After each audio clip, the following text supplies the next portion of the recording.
Hey employers, you cannot state this as your salary when it's actually minimum wage. I applied last week for a barista job. I love being a barista, it just does not pay well. So when I saw I could be making $13.50 at this job, I was like, I'll go back to being a barista. $13.50 plus tips is an amazing rate for this area. I went in yesterday, had an hour-long interview, it went great. It wasn't until the end of the interview and when she sent me the offer for a job, turns out they pay $7.50 an hour. But after you factor in tips, you make around $13.50 an hour. So you're counting on half of your employee's salary to come from the generosity of your customers. You cannot say that is your pay rate when you are paying $7.50 and your customers are picking up the rest. Needless to say, I not only declined the offer, I sent them a very informative email that will hopefully make them not only reevaluate their pay rate, but change that job ad. A misleading job listing goes viral, and for good reason, but the bigger story here is that people want to work. They're just dealing with a job market that doesn't help them to. I'm Yasmin with Rebel HQ, and a TikToker recently called out a job listing for advertising an hourly pay rate that was significantly more than what she was actually offered.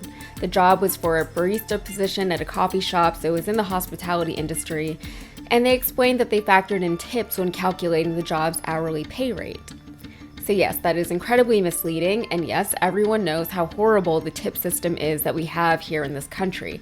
Most other nations just pay their hospitality staff a living wage, but in the US we pay them barely anything and let the customers pay them directly after they've already paid for the meal, which presumably already has the cost of labor factored into the price. But that's not what I want to talk about today. In one of the other lives that I lead, I do a lot of research on the job market, the labor force, etc.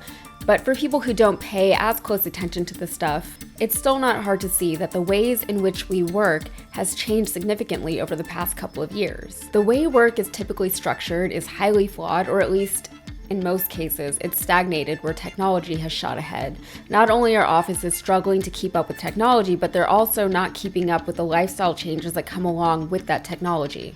On top of that, they're not keeping up with the rate of inflation, so much so that the $15 minimum wage that so many activists are fighting for is already an obsolete figure. When the pandemic hit, so many of the problems people normally just dealt with during normal times became suddenly intolerable. The pandemic exposed how dire certain situations were, for example, how close so many Americans were to destitution, poverty, and homelessness. With so many Americans living paycheck to paycheck, the prospect of missing a single paycheck was enough to disrupt entire families and lifestyles. However, instead of seeing people desperately clinging on to whatever jobs they had, what we saw was the Great Resignation. According to the Bureau of Labor Statistics, in 2021 alone, nearly 48 million Americans left their jobs. And the rate of resignation hasn't slowed that much as of March of this year. But here's the thing, even with those numbers, the labor force hasn't shrunk by much. Unemployment rates are actually going down, not up. People who are quitting their jobs aren't just sitting at home unemployed, they're leaving their terrible jobs for better jobs. The data doesn't play into the right-wing narrative that people will simply stop working if the government gives them a stimulus check of like $1,400. It does, however, play into how disconnected they are from average Americans, that they think that any one person can live off of that for very long. But we already knew that. The data does suggest, however, that people want to work despite what people like Kim Kardashian seem to think. I don't know who she's been talking to or who she's been working with, but most people, at least in this country, want to work. Especially when we look at the younger generations, millennials and Gen Z, they not only want to work, but they want to feel useful, like there's some purpose in their lives and that they're contributing to something good.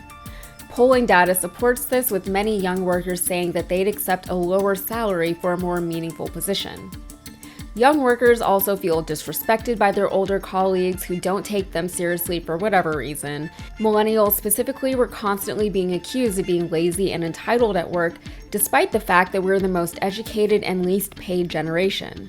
Millennials had to grapple with old school ways of doing things that were not only regressive in thinking, but they were inefficient and reluctant to adapt to technological advancements.